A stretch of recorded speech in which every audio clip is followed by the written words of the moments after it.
Morning বন্ধুরা, welcome back to my channel. আশা করি সবাই ভালো আছো, সুস্থ আছো, আনন্দে আছো। আমিও ভালো আছি। একটা নতুন দিনের সূচনা। দেখো, আজকে চা দিয়ে ভিডিওটা শুরু করলাম।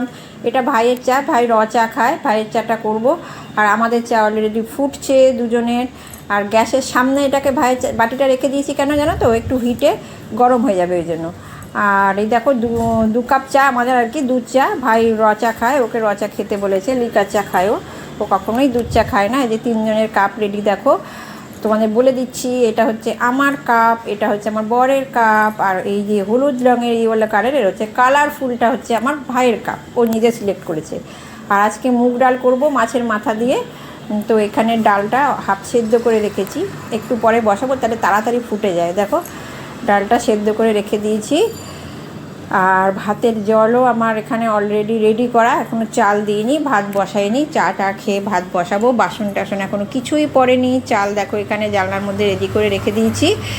এইটুকু আমার কমপ্লিট। এবারে ফ্রি টাইম হবে, চাটা খেয়ে সমস্ত কাজকর্ম শুরু করব। আর দেখো, সূর্যি মামা বড় বড় চোখ করে তাকিয়ে রয়েছে আমাদের দিকে। জানি না কি অন্যায় করেছি যে সবসময় বড় বড় চোখ করে আমাদের দিকে তাকিয়ে রেখেছে, চোখ কখনোই বন্ধ করছে না। চলো, চাটা প্রায় ফুটে গেছে। আর একটু ব্রাশ করে নিই। চাটা ফুটতেই আমি ব্রাশ করে নিই। ভাবলাম চাটা ফুটে গেছে, যেখানে আর একটু ফুটবে, তো আমি ব্রাশ করে নিচ্ছি। জলদি জলদি জলদি জলদি, এই টাইমটা খুব জলদি জলদি থাকে আমার। একটা মিনিট টাইম লস করার উপায় নেই, কেন বড়মশাই চা খেয়ে বাথরুমে যাবে, বেরোবে, ওনার গন্তব্যস্থলে কর্মক্ষেত্রে উনি বেরোবে। তো আমি ব্রাশটা করে নিয়ে চাটা ছাঁকবো। আমার ব্রাশ করতে করতে চাটা হয়ে যাবে। একটু না ফুটলে না চাটা জানি কেমন জলসা জলসা কেমন একটা লাগে, তাই না? আমার তো মনে হয়, সবারই তাই মনে হয়। আমার যদি চা একটু ফোটানো কম হয়, আমার বর আবার চাল আবার, তো ওই জন্য ও বলে ফোটায়নি। তো চলো, চা খাওয়া হয়ে গেছে। দেখো, ভাই চা খেয়ে বিস্কিট খেয়ে শুয়ে পড়েছে আবার যথাস্থানে। আর বাইরেটা একটু দেখাই, দেখো, উফ, আলো ঝলমলে বাইরে। আর এখানে আমার বর রেডি হয়ে বসে আছে, এক্ষুনি বেরোবে। বাইকের জন্য মাথায় ফেট্টি টেট্টি বেঁধে উনি ওয়েট করছে, বেরোবে। টাইম হলেই বেরিয়ে যাবে। আমি ঝটপট করে ঠিক 5 মিনিট আগেই সমস্ত করে দিতে পেরেছি। I can. চলো, এরপরে সমস্ত কাজকর্ম তোমাদের সঙ্গে সমস্ত কিছু শেয়ার করব।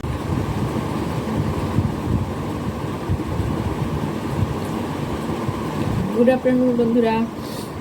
সকালবেলা তোমার সঙ্গে কথা বলেছি, আর আসা হয়নি তোমাদের সামনে আসতে পারিনি। কেন? কিছু কারণেই আসতে পারিনি আজকে। তোমাদেরকে বলি, মানুষের কত রকম সমস্যা জানো। মানে কেউই কিন্তু বলতে পারবো না যে, মানে খোলা গলায় বলতে পারবো না যে আমি খুব ভালো আছি। মানে উইথ মি, প্রত্যেকটা মানুষই আমরা বলতে পারবো না আমি খুব ভালো আছি, আমার কোনো সমস্যা নেই, আমি একদম নির্ঝঞ্ঝাট আছি, এটা কেউ বলতে পারবো না। হঠাৎ করে মাসি কাজ করে গেল, তারপরে আমার বর চলে গেল কাজে, তারপরে কাজ করছি, আমি স্নান ফান হয়ে গেছে। প্রথমে বলি, আজকে আমি স্নান করেছি 1টার পরে। ভাই খেতে চাইছে, বুঝতে পারছি, কিন্তু কিছু বলতেও পারছি না। কেন কি কাকিমা এসেছিল আমাদের বাড়িতে, আমাকে এসে বললো যে জামাই আছে। তা বললাম না। তা বললো কি যে উপরে চল, একটু কথা বলবো। আমি বলো না কী হয়েছে, চল উপরে বস বলবো। এবার হাতে ধরে আমাকে খাটে বসিয়ে দিচ্ছে আমাদের। তা আমি কী বলবো, একটা কথা বলবো। তখন আমার কাজও আছে, আমি বলতে পারছি না, কিছু বয়স্ক মানুষ। তো আমার হাত দুটো ধরে যেন কাকিমা হাউ করে কাঁদছে। তা আমি না তখন একদম হতবাক হয়ে গেছি। হঠাৎ কাঁদছে, আমার কাকিমা তোমার কী হয়েছে? এবার কোনো মানুষ যদি তোমার সামনে কাঁদে, হ্যাঁ, তখন তোমার ফিলিংসটা কী হবে বলো? তো উনি অত কাঁদছে দেখে না আমারও খুব খারাপ লাগবে।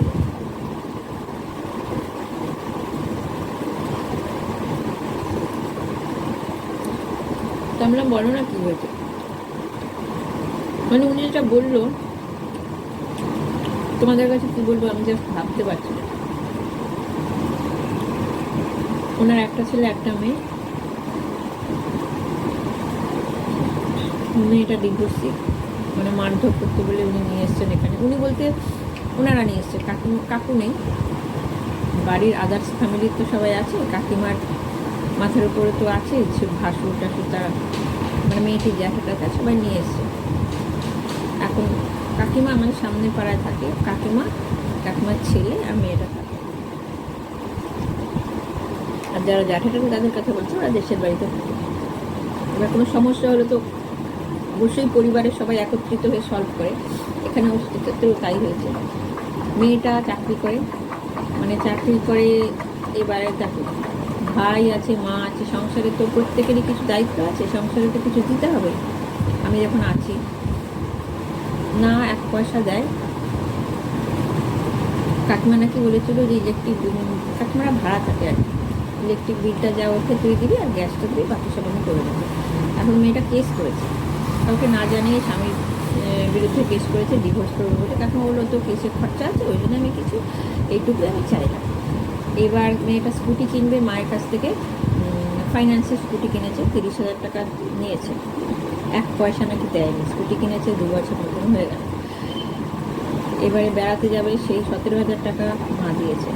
মানে মা কি দিতে বাধ্য, আমি যেটা বুঝলাম। অশ্লীল ভাষায় মায়ের সাথে কথা বলে, রান্না একটু খারাপ হলে মানে যে ল্যাঙ্গুয়েজগুলো কাকিমা আমার কাছে মানে বলতে বাধ্য হলো, যে ভাষা ইউজ করে আমি জাস্ট ভাবতে পারছি না একটা শিক্ষিত মেয়ে এরকম। তো কাকিমা আমাকে বললো তুমি আমার মেয়ের মতো। আমি কাকে বলবো, কাকে বলবো বলে না ভাবলাম সুজাতাকে বলবো। আমি এখানে একটা কথা বলছি, মানে এরকম অনেকেই আছে দুঃখের কথা আমাকে বলে, আমারও তো অনেক দুঃখ আছে, কষ্ট আছে, আমার ভিতরে কি কিছু নেই? এবার আমি কাউকে বলতে পারি, মানে আমি না চট করে বলতে পারি না আমার কষ্টের কথা।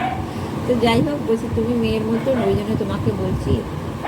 তখন আমি বললাম যে তুমি কী চাইছো অ্যাকচুয়ালি, তুমি তো আমার কাছে বলছো, এটা তো কোনো সলভ হচ্ছে না, তুমি চাইছোটা কি?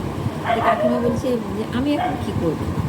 এবার আমারও সমস্যা হলো, আমি এখন কী করবো, এই প্রশ্নের উত্তরটা কি? ওটা সন্তান,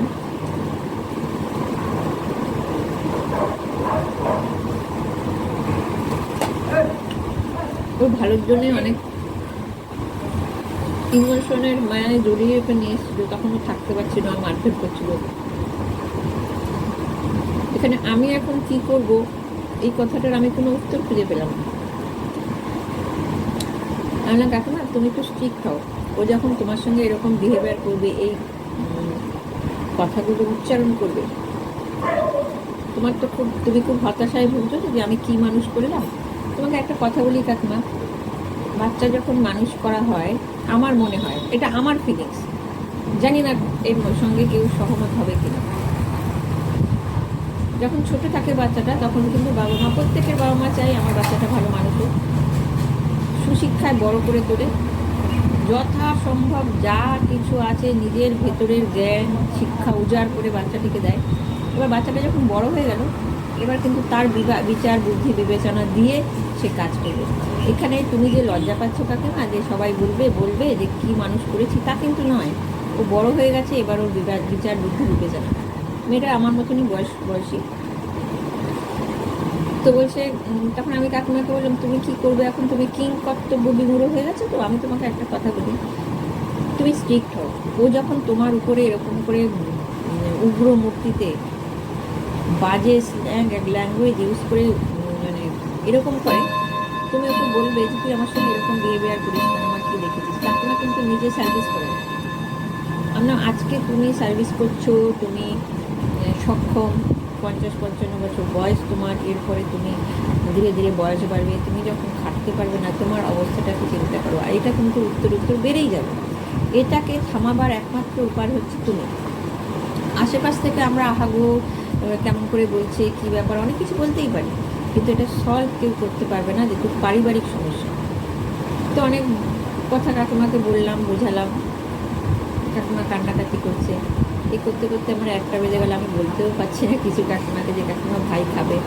মানুষ যখন অসহায় হয়ে যায় না, মানে কোনো দিকে দিক মানে কী বলবো, দিশেহারা হয়ে যায়, তখন তার এরকমই অবস্থা হয়ে যায়। কাকিমা রান্নাও করেনি, চলে এসছে। বলছে আমি ভাবলাম তোমার কাছে বলি, তোমার কাছে বলে কিছু না, একটু মনটা হালকা হবে। আর আমি কি করবো, তুমি আমার মেয়ের বয়সী, কিন্তু তবু তোমার কাছেই আমি সলভ চাইছি। তা আমি কি ঠিক বলেছি না ভুল বলেছি জানি না, আমি যেটা বলেছি তোমাদের কাছে বললাম। তো আমারও মনটা যেন ভালো লাগছে না, ক্যামেরা অন করবো কি ভালো লাগছে না, চাটা নিয়ে বসেছি, তাও কথা বলতে বলতে ঠান্ডা হয়ে গেল।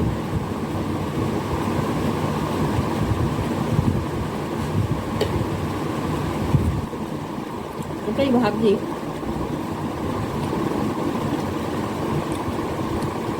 মানুষ কত রকমের হয়। আরেকটা কথা ভাবছি, মানুষ ভুলে যায় উপকারটা ভুলে যায়। তুমি 10 দিন উপকার করবে, কিন্তু তুমি একদিন কি করোনি সেটা সবাই মনে রাখে। আমি কাকিমাকে এটাও বললাম, ওকে জিজ্ঞেস করো যে ওকে আবার ফিরে যেতে চাইছো। যদি ফিরে যেতে চায়, নিজের ইচ্ছায় কেস করেছে, কাউকে জিজ্ঞেসও করেনি, কারোর সঙ্গে পরামর্শ করেনি। সরি, ভিডিওটা কেটে দিয়েছিলাম, কারণ আমি অ্যাকোয়াগার্ডে জল ভরছি, তোমাদের সাথে কথা বলতে বলতে ভুলেই গেছি। গিয়ে দেখি জল পড়ে ভেসে যাচ্ছে। এখন অ্যাকোয়াগার্ডটা অফ করে রাখলাম।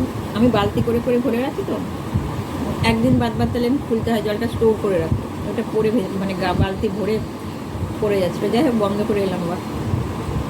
তো হ্যাঁ, যেটা বলছিলাম যে কাকিমা নাকি জিজ্ঞেস করেছিল তুই কি ফিরে যেতে চাস, বললো না আমি আর ফিরে যেতে চাই না। তো আমি বললাম হ্যাঁ, ও ফিরে যেতে চায় না এটাতেই বোঝা যায়, তাহলে তো কেসটাও তুলে নিত, তো কেসও তুলছে। তো বলছে কী করবো আমি এখন। তা আমি জানি না আমি কি ভুল বলেছি না ঠিক বলেছি। আমি এটাই বললাম, তুমি স্ট্রিক্ট না হো, তুমি স্ট্রিক্ট না হলে বাইরে থেকে কেউ কিচ্ছু করতে পারবে না। এটা সত্যি বলছি, আমার আজকে আর কিছুই ভালো লাগছে না। ওই পরের থেকে না, বর ফোন করেছিল, বলছি কী হয়েছে কী হয়েছে, আমার কিছু না, ও বাইরে আছে, ওকে কী বলবো বলো। আরও ভালো করে চেনেও না। বাড়িতে আসুক, বলবো তো নিশ্চয়ই, বাড়িতে আসুক। খুব খারাপ লাগে।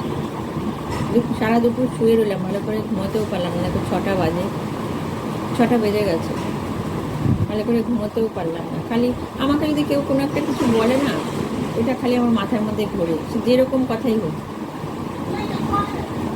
সেটাই ভাবছি বসে বসে, যে নিজের লোকের সঙ্গে, আমি তোমাকে বলছি, যে নিজের লোকের সঙ্গে মানিয়ে থাকতে পারে না, সে পরের সঙ্গে কি করে মানাবে, কি করে মানাবে সে পরের সাথে। এখানেই একটা ডাউট আসে, তার মানে দোষ এরও ছিল যে গায়ে হাত তুলতো। এই যে কত মেয়েদের আমরা কত অসহায় ভাবি, আহারে, আর মেয়েদের ব্যাপারটাই দেখবে আহারে ব্যাপারটা বেশি আসে। একটা ছেলেরও যে কষ্ট থাকতে পারে। বাপি এইদিকে আমি ভিডিও করছি, হাতটা এদিকে দিস না, ভাই ঘুমাচ্ছে এখন, ফোনটা পড়ে যাবে আমার। আমরা কিন্তু এটা বুঝি না অ্যাকচুয়ালি। মেয়েদের কিছু হলেই আহারে বলি, তলিয়ে দেখি না যে ব্যাপারটা কী। এখানেও যখন শুনেছিলাম খুব কষ্ট হয়েছিল আমার, সত্যি আজকে শুনে এটাই মনে হচ্ছে ওরও কিছু দোষ ছিল। হয়তো ছেলেটা ওই জন্যই গায়ে হাত তুলত। আর ছেলেদের প্রবলেমটা কেউ বুঝতে চাই না। ঠিক আছে, চলো আজকে আর আমি ভিডিওটা এমনি, আমার এখানে কথা বলতে বলতে অনেক লং হয়ে গেল। আমি তো বড় ভিডিও করি না, আজকে আমার কোনো এনার্জিও নেই গো কথা বলার বা ক্যামেরা অন করার, কারোর সঙ্গে কথা বলার ভালো লাগবে না। খালি আমার কাকিমার মুখটাই মনে পড়ছে, যে কাকিমার ওই হাউ হাউ করে কান্নার সিনটা যদি তোমাদের দেখাতে পারতাম তাহলে বুঝতে পারতাম। আমাকে বলছে শুধু একটা বাইরের লোক যতই অপমান করুক, নিজের সন্তান যখন অপমান করে না, সেটা বড় বুকে লাগে, সেটা কষ্টটা সহ্য করা যায় না। তাই আমি বললাম যে আজকে বাবা নেই, সরি মা আছে, তো ওই জন্য বুঝতে পারছে না। আমার বাবা মা যেহেতু ছিল, বাবা মাটাই আছে, বাবা মা না থাকার যে কত কষ্ট এটাও বুঝতে পারছে না। আর দেখো 17-18 বছরের একটা মেয়েও তো নয় যে এখনো বাচ্চা, এটা তো বলতে পারি না, কেউই বলবে না এটা। যে আজকে মা আছে, মা বুকে করে আগলে রেখেছে, এটা যে কত বড় পাওয়া, এটাও বুঝছে না। যে যতই ভালোবাসুক, এই যে আমার বর যতই ভালোবাসুক, যতই ভালো হোক, কিন্তু ওই জায়গাটার অভাবটা না কোনোদিন পূরণ হয় না, জানো। বাবা মাই হয়। আমি বললাম আজকে বুঝছে না, ইন ফিউচারও ঠিক বুঝতে পারবেন ওর ভুলটা। ঠিক আছে, চলো আজকে আর বেশি বড় ভিডিও করলাম না, বেশি কথাও বললাম না। কথা বলারই, আমি এত কথা বলতে ভালোবাসি, কখনো কখনো বাকরুদ্ধ হয়ে যায়। মানে মানুষের পরিস্থিতিতে আমাকে মাঝে মাঝে বাকরুদ্ধ করে দেয়। চলো আজকে ভিডিওটা এখানেই এন্ড করছি, বিকেলবেলায় আজকের ভিডিও এন্ড করে দিলাম। তোমরা সবাই ভালো থেকো, সুস্থ থেকো, আনন্দে থেকো, আর এটাই আমি বলবো মানসিক শান্তিতে থেকো। ঠিক আছে, রাখলাম আজকে, হ্যাঁ, টাটা।